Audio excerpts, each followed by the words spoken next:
হযরত জিবরাইল, হযরত মিকাইল, হযরত ইসরাফিল। আল্লাহ পাক নির্দেশ করবেন এদের জান কবজ করো। ইসরাফিল, মিকাইল জান কবজ হবে। হযরত জিবরাইল আমিন শাদীদুল কুওয়া, প্রচন্ড ক্ষমতা আল্লাহ তাকে দান করেছেন, সুবহানাল্লাহ বলেন। দুনিয়ার সব নবীদের কাছে বাণী বহন করে নিয়ে আসছেন পূর্ণ অথেন্টিসিটির সাথে, সুবহানাল্লাহ। আল্লাহ পাক যাকে বলেছেন রূহুল আমিন, নবী করিম সাল্লাল্লাহু আলাইহি সাল্লামের মেরাজের রাত্রে যে কথা বলা হয়েছে, ওয়ালাকাদ রাহু বিল উফুকিল মুবিন, পশ্চিম দিক বলয় তিনি যে দেখতে পেয়েছিলেন, তাফসীর বলছে হযরতে জিবরাইলের পূর্ণ আকৃতিতে নবী করিম সাল্লাল্লাহু আলাইহি সাল্লাম তাকে দেখতে পেয়েছিলেন। হযরতে জিবরাইল যখন দুনিয়া আসেন, কোন কোন কিতাবে লেখা হয়েছে 600 ডানা আছে তার, 2 ঝাপটায় আকাশ থেকে জমিনে চলে আসেন, সুবহানাল্লাহ। হযরতে জিবরাইলকে আল্লাহ পাক বলবেন তাকে মওত দাও, হযরতে জিবরাইলও বিদায় হয়ে যাবে। আল্লাহ প্রশ্ন করবেন এখন আর কে বাকি? মান বাকিয়া ইয়া মালাকাল মউত। মালাকুল মউত বলবেন হে আল্লাহ তাআলা, এখন তোমার সামনে আমি দাঁড়িয়ে আছি, আর কেউ নাই। আল্লাহ পাক বলবেন মুত ইয়া মালাকাল মউত। আল্লাহু আকবার। মুত ইয়া মালাকুল মউত, মরে যা, মরে যা। মালাকাল মউত মরে চলে যাবে, এরপরে আর কেউ নাই। আল্লাহ রাব্বুল আলামিন এই অবস্থায় কত বছর কত কাল চলে যাবে আল্লাহ পাক ভালো জানেন, কেউ নাই।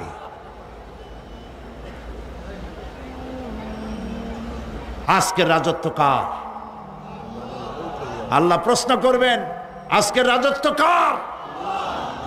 আল্লাহ পাক আওয়াজ দিবেন, বলবেন আজকের রাজত্ব কার? কোনো জবাব নাই, আকাশের নাই, জমিনের নাই, আকাশও তো নাই, কারো কোনো জবাব নাই। আল্লাহ পাক বলবেন লিল্লাহি ওয়াহিদুল কাহ্হার।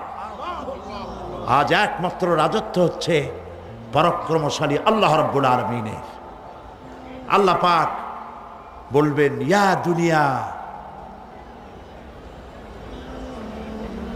আইনা শুজারুকি, হে পৃথিবী তোর গাছগুলা কই? ইয়া দুনিয়া আইনা জিবালুকি, হে পৃথিবী তোর পাহাড়গুলা কই?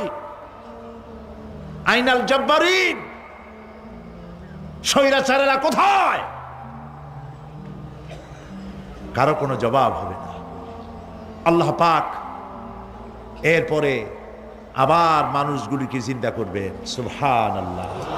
ওয়া ইযাল কুবুরু বু'থিরাত, যা কিছু মাটির মধ্যে লুক্কায়িত ছিল সবগুলি আল্লাহ পাক বের করে নিয়ে আসবেন। হাসরের ময়দান হবে, উপস্থিত হবে সমস্ত মানুষ, কেউ পলায়ে থাকতে পারবে না কোথাও। কুমিরে যারে খাইছে, বাঘে যারে খেয়েছে, আগুনে যারে পোড়াইছে, পানিতে যে পচে গেছে, পোকামাকড়ে যারা খেয়েছে, কোনো পথ নাই। সবাই আল্লাহর দরবারে উঠবে, পায়ে জুতা নাই, মাথায় কাপড় নাই, পরনে কোনো কাপড় চোপড় নাই, উলঙ্গ উলাঙ্গিনী।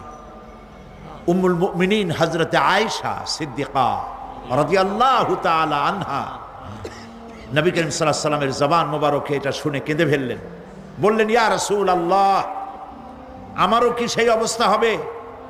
তিনি বললেন হ্যাঁ। উম্মুল মুমিনিন বললেন ইয়া রাসূলুল্লাহ, তখন কি আমার শরম হবে না? আল্লাহর নবী বললেন কিয়ামতের এই বিভীষিকাময় দৃশ্য দেখে মানুষের দিকে তাকাবার কোনো হুঁশ থাকবে না। সব মানুষ উপরের দিকে তাকায় থাকবে, নিচে তাকাবার কারো কোনো ক্ষমতা থাকবে না। মানুষ অস্থির হয়ে যাবে।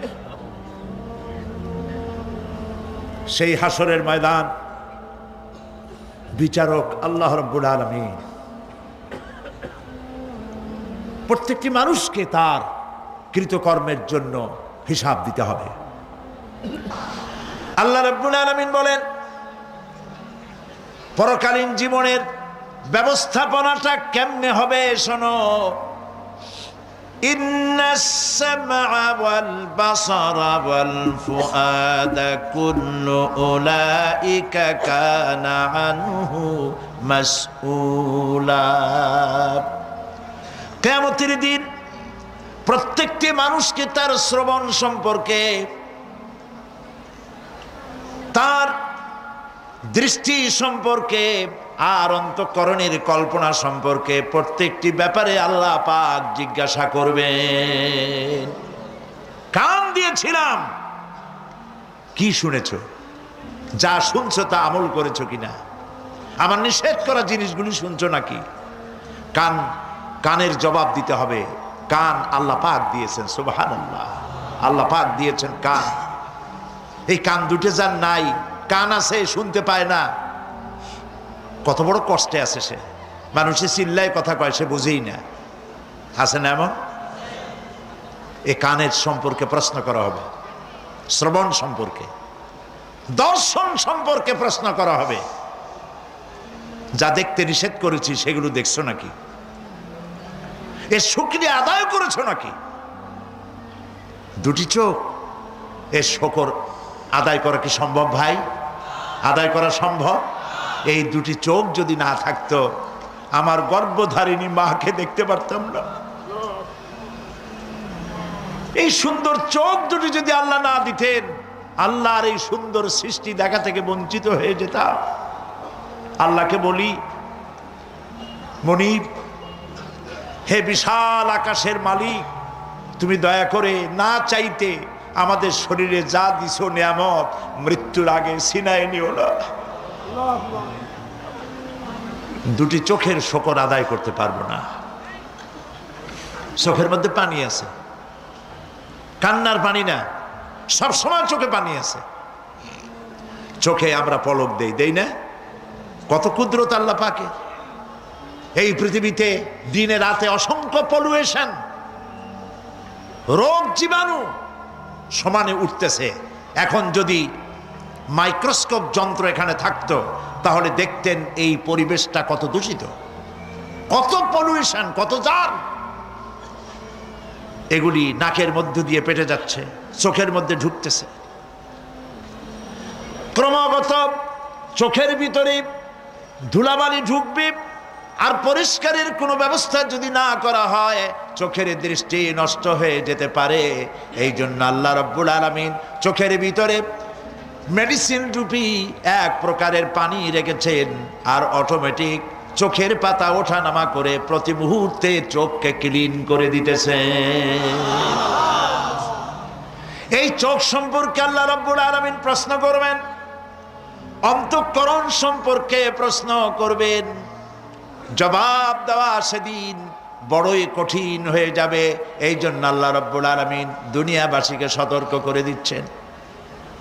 তিনি আরো বলছেন, ওয়ালাকাদ খালাকনাল ইনসানা ওয়া না'লামু মা তুওয়াসবিসু। ইহুদি যেমন ধর্মের নাম, গতানুগতিকভাবে ইসলাম তেমন কোনো ধর্মের নাম নয়। ইসলাম হচ্ছে একটি পূর্ণাঙ্গ জীবন ব্যবস্থা। ইসলামের রয়েছে নিজস্ব ইতিহাস, রয়েছে নিজস্ব ঐতিহ্য, তাহজিব, তামাদ্দুন, সংস্কৃতি। এক কথায় ইসলাম এক কালজয়ী মহান আদর্শের নাম। সুবহানাল্লাহ বলেন। আমাদের দুনিয়ায় কোনো শত্রু থাকার কথা ছিল না। লক্ষ্য করুন, খুব বেশি লক্ষ্য করে কথা শুনবেন, তাহলে বুঝতে সুবিধা হবে। আলহামদুলিল্লাহ বলেন। আমাদের পৃথিবীতে কোনো শত্রু থাকতো না যদি আমরা শুধু মসজিদ নিয়ে পড়ে থাকতাম, যদি আমরা শুধু জিকির আজগার করতে থাকতাম, যদি আমরা শুধু জশ্নে জলুস আর গিয়ারা শরীফের মধ্যে নিজেদেরকে লিপ্ত করে রাখতাম। আমাদের কোনো শত্রু থাকতো না। আমাদের শত্রু হলো কেন? শত্রু হয়েছে এই জন্য আমরা সাংস্কৃতিক অঙ্গনে ভাগ বসাইছি, আমরা রাজনীতির কলিজার মধ্যে হাত ঢুকিয়ে দিয়েছি, আমরা অর্থনীতি সমাজনীতির মধ্যে ঢুকে পড়েছি। আর এটা আন্দাজে ঢুকি নাই, আল্লাহ ঢুকাইছে, সুবহানাল্লাহ। তাই ওরা আমাদের শত্রু। কারা শত্রু?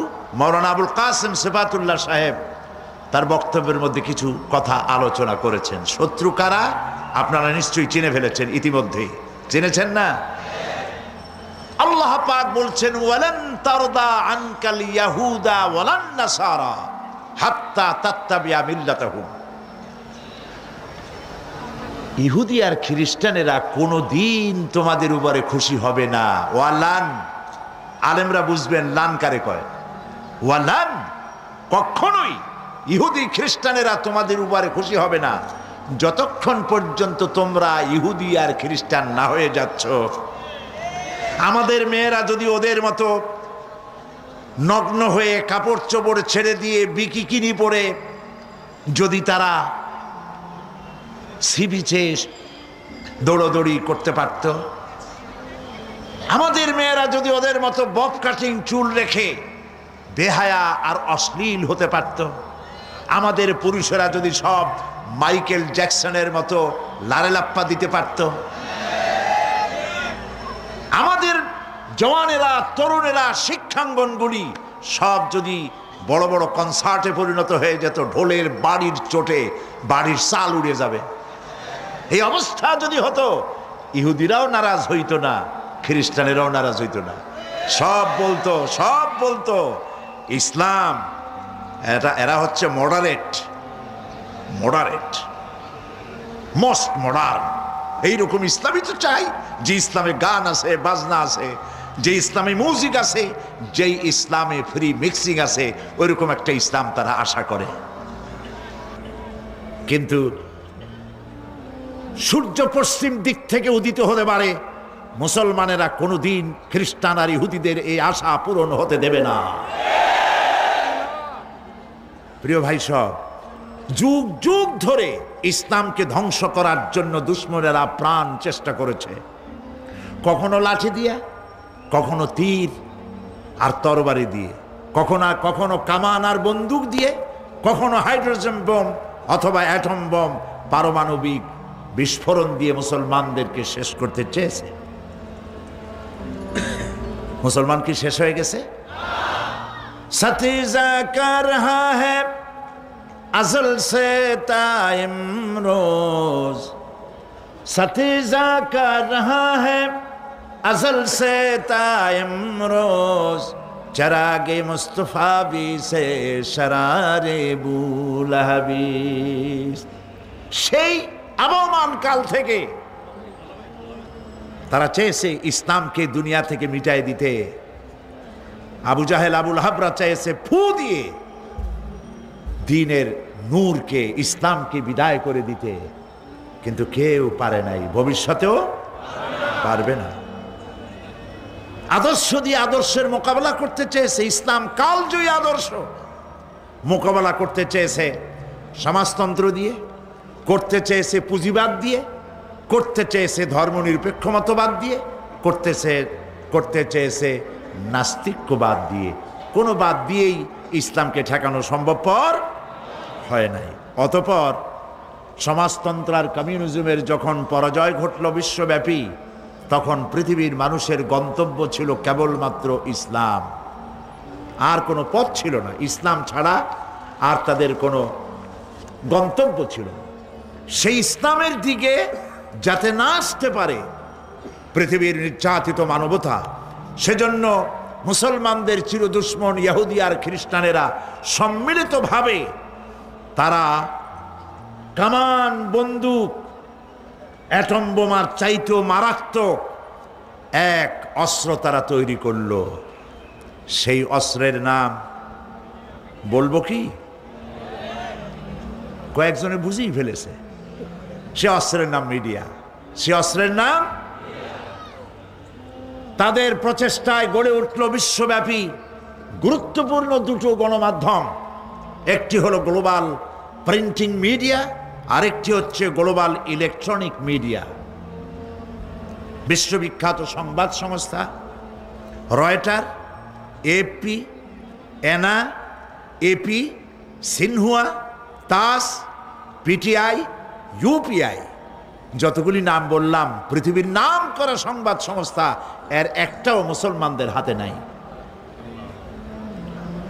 80-র দশকে ইসলামিক নিউজ এজেন্সি নামে একটা নিউজ এজেন্সি তৈরি হয়েছিল জেদ্দায়, মুসলমানদের পক্ষে কথা বলার জন্য। মাশাআল্লাহ, কয়েক বছর যাইতে না যাইতেই ইসলামিক নিউজ এজেন্সি অফাত পাইল, তার কুলখানি আর চল্লিশা সব শেষ হয়ে গেল। এখন বিশ্বের তাবৎ গণমাধ্যম ইহুদিরা কন্ট্রোল করছে।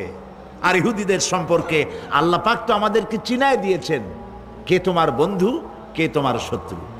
ওয়ালা তাজিদান্না আশাদ্দান নাসি আদাওয়াতান লিল্লাযীনা আমানুল ইয়াহুদা ওয়াল্লাযীনা আশরাকু। আল্লাহ পাক বলছেন, হে নবী, হে নবী, গোটা পৃথিবীর বুকে মোমেনদের জন্য মানব গোষ্ঠীর ভেতরে দুটি সম্প্রদায়ের মতো জঘন্য মারাত্মক দুশ্মন আপনি আর পাবেন না। কে বলছেন? তার একটা হলো ইহুদি আর একটা হলো মুশরিক। এই ইহুদি আর মুশরিক তারা মিডিয়াকে হাতে নিল, তিলকে তান বানাইল। মিডিয়ার কাজই হচ্ছে তিলকে তাল বানানো আর তালকে অদৃশ্য করে দেওয়া। কথা বুঝতে পেরেছেন? এটাই হলো তাদের কাজ। এই মিডিয়ার মাধ্যমে বিশ্বের কোথাও কোনো বিস্ফোরণ হলে বলা হয় এটা করেছে কারা? বলেন, কারা করেছে? মুসলমান। এ ছিল প্রিন্টিং মিডিয়া। এর থেকেও মারাত্মক হচ্ছে ইলেকট্রনিক মিডিয়া, আরো মারাত্মক। সেটি হচ্ছে এই ইলেকট্রনিক মিডিয়ার মাধ্যমে এর প্রভাব এত ভয়াবহ, আকাশ সংস্কৃতির মধ্য দিয়ে তারা একচ্ছত্র তাণ্ডবে দুনিয়ার ইসলাম আর মুসলমানদেরকে লন্ড ভন্ড করে দিচ্ছে, অশ্লীলতার সয়লাব বইয়ে দিচ্ছে। মুসলিম বিশ্ব নিজ ঘরে অসহায় হয়ে আজ বসে আছে। এসব মিডিয়াগুলির মধ্যে রয়েছে CNN, BBC, Star TV, Zee TV, DDI, ABCD, XYZ। অভাব নাই, অসংখ্য ইলেকট্রনিক মিডিয়া। এই মিডিয়ার বদৌলতে ইসলামের জঘন্য দুশ্মনেরা কাশ্মীর, ফিলিস্তিন কিংবা চেচেন মুজাহিদদেরকে তারা উগ্রবাদী আর সন্ত্রাসী বলে দুনিয়ার সামনে মৌলবাদী বলে নিন্দিত করার জন্য আপ্রাণ চেষ্টা চালিয়ে যাচ্ছে। ইহুদি খ্রিস্টানরা সার্বীয় সন্ত্রাসীদেরকে রুশ, রাশিয়ার শ্বেত ভল্লুক অথবা বিজেপির হায়নাদের অথবা অভিশপ্ত ইহুদিদের অকল্পনীয় সন্ত্রাসের বিরুদ্ধে তারা টু শব্দটাও করতেছে না। ঠিক কিনা? যত দোষ মুসলমানদের ঘাড়ে। সেই জন্য এক্ষেত্রে আমাদের দেশের বুদ্ধিজীবী যারা এবং বুদ্ধিজীবী নামের পরজীবী আর ভারতের উচ্ছিষ্ট ভোগী এক শ্রেণীর কলামিস্ট, ভারতের টাকায় পরিচালিত পত্রিকার মাধ্যমে বাংলাদেশকে পৃথিবীর সামনে হেয় প্রতিপন্ন করার জন্য আপ্রাণ চেষ্টা চালিয়ে যাচ্ছে। প্রিয় ভাই, সব ভূমিকা লম্বা করব না।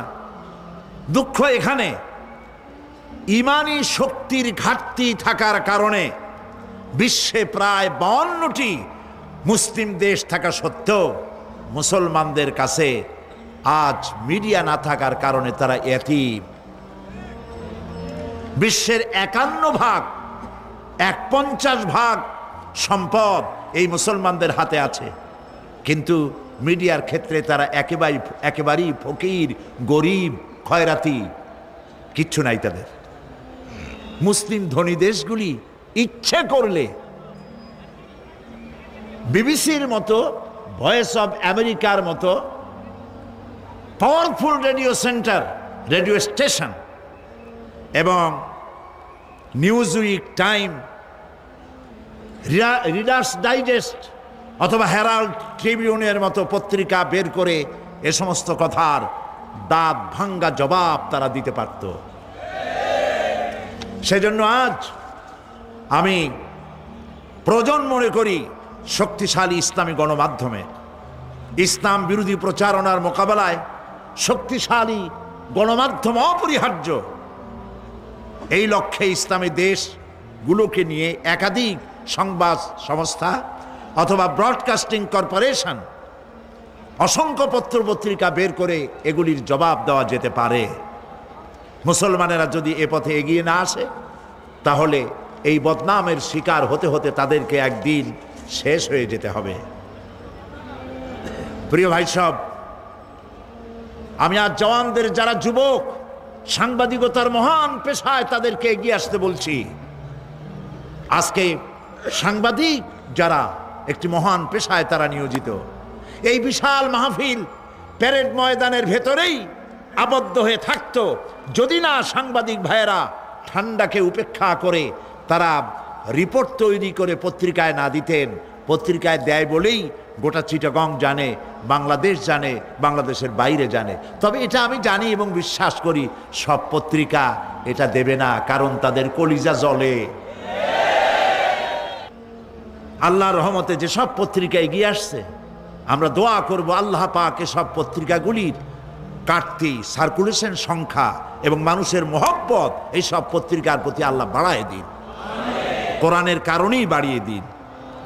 সুতরাং দেশের স্বাধীনতা, সার্বভৌমত্ব, অখণ্ডত্ব, সর্বোপরি জাতিসত্তাকে টিকিয়ে রাখার লক্ষ্যে মুসলিম যুবকদের সাংবাদিকতার মহান পেশায় এগিয়ে আসা উচিত বলে আমি মনে করি। যদি তা না করা হয় তাহলে মানবতার বিরুদ্ধে অস্ত্রই শুধু সন্ত্রাসের হাতিয়ার হবে না, বরং তথ্য সন্ত্রাসও পারমাণবিক অস্ত্রের চাইতে ভয়ঙ্কর রূপ ধারণ করে ইসলাম এবং মুসলমানদেরকে ধ্বংসের পথে এগিয়ে নিয়ে যাবে। আল্লাহ সেই অবস্থা থেকে আমাদেরকে রক্ষা করুন, আমরা বলি আমিন। প্রিয় ভাই সব, কোরআন শুনতে এসেছি আর কোরআন আমি শোনাবো বেমাশিয়াতিল্লাহ তাআলা, বিইজনিল্লাহ, বেফদলিল্লাহ। কোরআনের বিরুদ্ধে যতই সন্ত্রাস হোক, এর বিরুদ্ধে যতই অপবাদ হোক, অপপ্রচার হোক, কোরআনকে কেউ বন্ধ করতে পারবে না। সুবহানাল্লাহ বলেন। আসেন শয়তানের ওয়াসওয়াসা থেকে আল্লাহর শুরু করছি। কোন সূরা আলোচনা করতেছিলাম? সূরা আন-নাবা। গতকাল যেখান থেকে শেষ করেছি ওখান থেকে শুরু করছি। ইন্না ইয়াওমাল ফাসলি কানা মিকাতান ইয়াওমা ইউনফাখু ফিস-সূর يوم ينفخ في الصور فتأتون أفواجا وفتحت السماء فكانت أبوابا وسيرت الجبال فكانت سرابا সাদাকাল্লাহুল আযীম। ইন্না ইয়াওমাল ফাসলি কানা মিকাতা, নিঃসন্দেহে বিচারের দিনটি পূর্ব থেকেই নির্ধারিত হয়েই আছে। ইয়াওমা ইউনফাখু ফিস-সূরি ফাতা'তুনা আফওয়াজা, যেদিন সিংহায় ফুঁক দেওয়া হবে তখন তোমরা দলে দলে বেরিয়ে আসবে। ওয়াফুতিহাতিস সামাউ ফাকানাত আবওয়াবা, আর আকাশ সমূহ খুলে দেওয়া হবে তখন তা শুধু দরজা আর দরজা হয়ে যাবে। ওয়াসুইয়িরাতিল জিবালু ফাকানাত সারাবা, আর পাহাড় সমূহকে চালিয়ে দেওয়া হবে ফলে তা মরীচিকায় পরিণত হয়ে যাবে। তেলাওয়াতকৃত আয়াতের এই হচ্ছে তরজমা। আমি শুরুতেই বলেছিলাম সূরা নাবা হচ্ছে, নবী করিম সাল্লাল্লাহু আলাইহি সাল্লাম বলেছেন, কেউ যদি দুনিয়ায় বেঁচে থাকা অবস্থায় পরকালীন দৃশ্য চোখে দেখতে চায়, সেজন্য সূরা আন-নাবা, সূরা আল-মুরসালাত, সূরা আন-নাজিআত, সূরা আল-ইনফিতার, সূরা আত-তাকবীর, এই সূরাগুলি যেন পড়ে, তাহলে কিয়ামতের দৃশ্য নিজ চোখে অবলোকন করতে পারবে। সুবহানাল্লাহ বলেন। পরকালীন জীবন সম্পর্কে কোরআন যেসব যুক্তি পেশ করেছে, তা হলো আল্লাহর এসব কিছুই বিচক্ষণতার বাইরে ছিল না, লক্ষ্যহীন এবং নিরর্থক নয়। আল্লাহ পাক বলছেন, আফাহাসিবতুম আন্নামা খালাকনাকুম আবাসা ওয়া আন্নাকুম ইলাইনা লা তুরজাউন। তোমরা কি ভেবেছো যে তোমাদেরকে সৃষ্টি করা হয়েছে খামোখা, আর তোমাদেরকে আমার কাছে ফিরে আসতে হবে না? এটাই কি মনে করেছো? ওই যে গতকাল বলেছিলাম, ইট, ড্রিঙ্ক অ্যান্ড বি মেরি, খাও, পান করো, ফুর্তি করো, এই দুনিয়ায় শেষ কথা, আমাদের আর মরে মাটির সাথে মিশে যাব, আর উঠতে হবে না, এরকম খামাখা আল্লাহ তোমাদেরকে সৃষ্টি করেছেন, তাই কি ভেবেছো? আল্লাহ রাব্বুল আলামিন কোরআনে কারীমের অন্যত্র বলেন, আয়াহসাবুল ইনসানু আইয়ুতরাকা সুদা। মানুষকে ভেবেছে যে তাদেরকে নিরর্থক আমি সৃষ্টি করেছি? মোটেই না। ওয়ামা খালাকনাস সামাওয়াতি ওয়াল আরদা ওয়ামা বাইনাহুমা লাইবিন। আল্লাহ পাক বলেন, এই আকাশ আর জমিন আর এর মধ্যবর্তী যা কিছু আমি সৃষ্টি করেছি, কোনোটাকে খেল তামাশার বিষয়বস্তু করে তৈরি করে নাই, নিরর্থক করে বানাই নাই। প্রত্যেকটি সৃষ্টির পেছনে বিচক্ষণতার দাবি হিসেবেই সৃষ্টি করা হয়েছে, বিরাট কারণ রয়েছে, খামোখা বানানো হয় নাই। এই পৃথিবীর একদিন শেষ হয়ে যাবে, এই বিশ্ব ব্যবস্থার একদিন পরিসমাপ্তি হয়ে যাবে, এই আকাশ থাকবে না, এই জমিন থাকবে না। বিশ্বাস করেন? আর যারা জবাব দিলেন না, বিশ্বাস করেন? এ আকাশ, এ জমিন, এ মানব গোষ্ঠী কিছুই থাকবে না, একদিন সব শেষ হয়ে যাবে। বিশ্ব ব্যবস্থার পরিসমাপ্তি কিভাবে ঘটবে? কোরআনে কারিমে আল্লাহ রাব্বুল আলামিন পরিষ্কার করে বলে দিচ্ছেন। লক্ষ্য করো কেমনে এই পৃথিবীকে ধ্বংস করা হবে। আল্লাহ পাক কোনো জিনিসকে গোপন রাখেন নাই, ওপেন সিক্রেট, সবগুলিকে খুলে খুলে আল্লাহ বয়ান করে দিয়েছেন। এই পৃথিবী আল্লাহ রাব্বুল আলামিন কেমনে ধ্বংস করবেন, কেমনে কিয়ামত হবে, বিশ্ব ব্যবস্থার পরিসমাপ্তি কেমনে হবে, আল্লাহ পাক কোরআনে কারিমে বলেন, ইযাস সামাউ ফাতারাত ওয়া ইযাল কাওয়াকিবু তাসারাত ওয়া ইযাল বিহারু ফুজ্জিরাত ওয়া ইযাল কুবুরু বু'সিরাত। ইযাস সামাউ ফাতারাত, আকাশসমূহ বিদীর্ণ হয়ে যাবে, বিদীর্ণ হয়ে যাবে। কাতাইয়িস সিজিল্লি লিল কুতুব, কিতাবের পৃষ্ঠা যেমন একটার উপরে একটা পড়ে, শুনতেছেন কথা? বইয়ের পাতা যেমন একটার উপরে একটা পড়ে, এভাবে উল্টাতে থাকলে অনুরূপভাবে আকাশসমূহ একটার পর একটা বইয়ের পাতার মতো পড়ে ভেঙ্গে চুরে চুরমার হয়ে যাবে। সুবহানাল্লাহ। ওয়াইদাল কাওয়াকিবু তাসারাত, সমস্ত তারকাগুলি বিক্ষিপ্ত হয়ে পড়তে থাকবে। তারকা, আপনারা কি মনে করেন নাকি যে তারকাগুলি আতশবাজি যেমন ফুটকে ফুটকে ওঠে, ওই রকম কতগুলি ছিটকে ছিটকে পড়বে, চোখে দেখা যাবে, মাটির সাথে কিছুই পড়বে না, এরকম মনে করেন নাকি? তারকা সম্পর্কে আপনাদের ধারণা কি?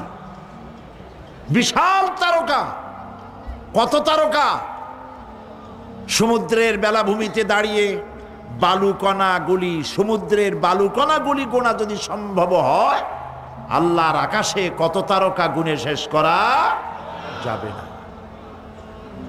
এ তারকা এতটুক নয়, যতটুক আপনি দেখেন বিশাল তারকা, যে সূর্য পৃথিবীর চাইতে 13 লক্ষ গুণ বড়, এরকম 1.5 থেকে 2 অথবা 3 কোটি সূর্য খাইয়া পেটের মধ্যে হজম করতে পারে এমন হাজার হাজার বিলিয়ন বিলিয়ন তারকা আল্লাহ পাক গ্যালাক্সির মধ্যে পয়দা করে রেখেছেন।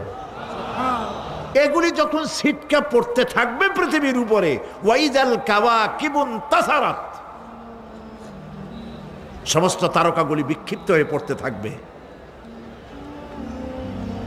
ওয়াইদাল বিহারু ফুজ্জিরাত, সমুদ্রগুলি দীর্ণ বিদীর্ণ হয়ে যাবে, সমুদ্রের পানিগুলি নিঃশেষিত হয়ে যাবে, তলদেশ ফেটে যাবে এবং তলদেশ থেকে অগ্নি উদ্গীরণ হতে থাকবে, সমুদ্রের তলদেশ থেকে।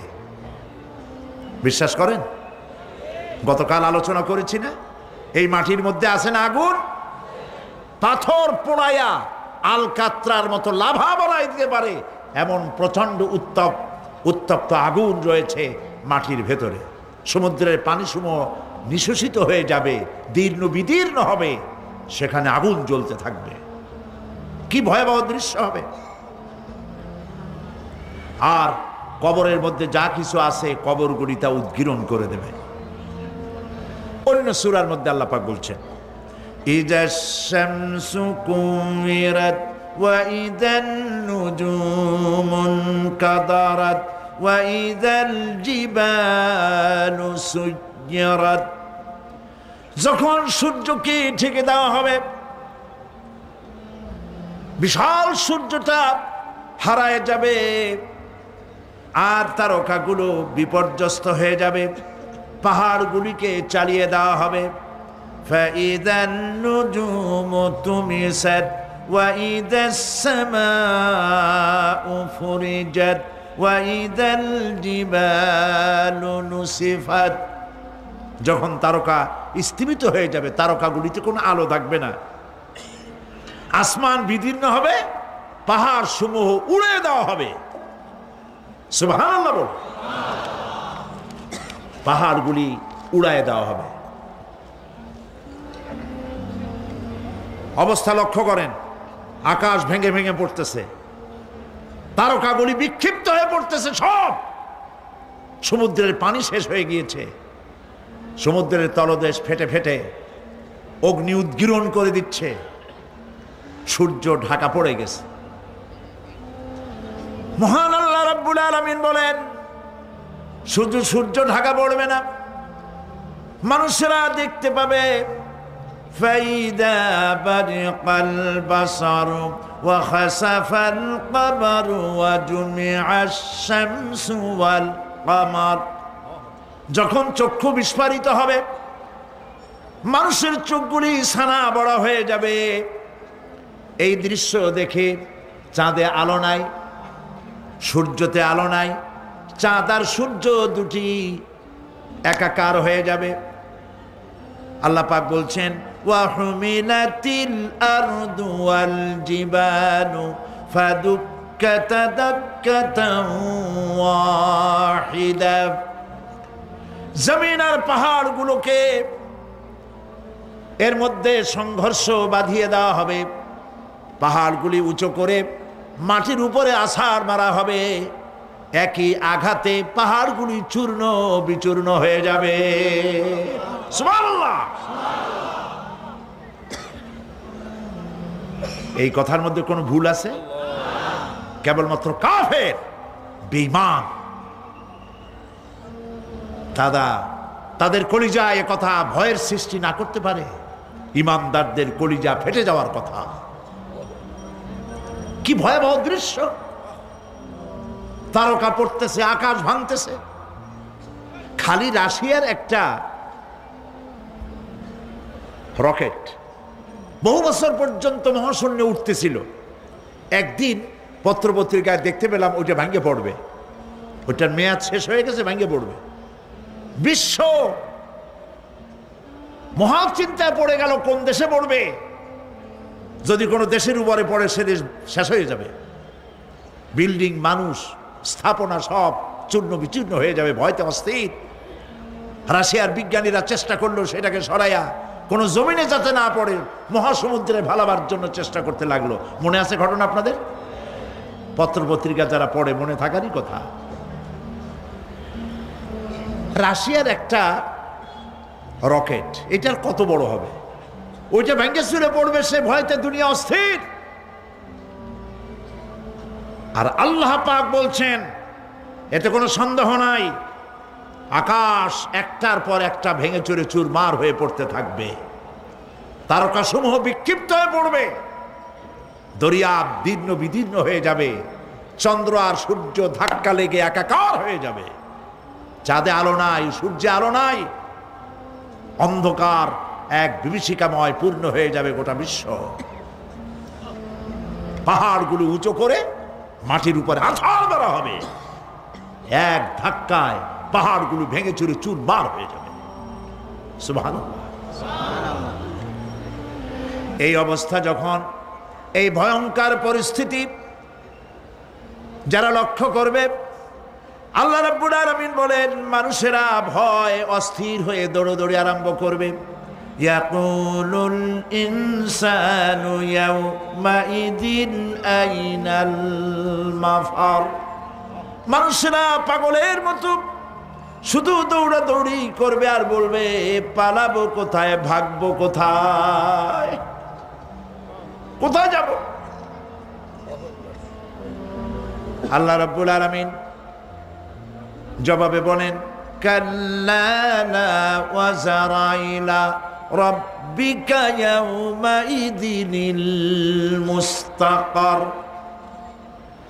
কখনই নয়, ভাগবার জায়গা নাই, পালাবার জায়গা নাই। আল্লাহ রাব্বুল আলামিনের আশ্রয় ছাড়া কোনো আশ্রয় নাই।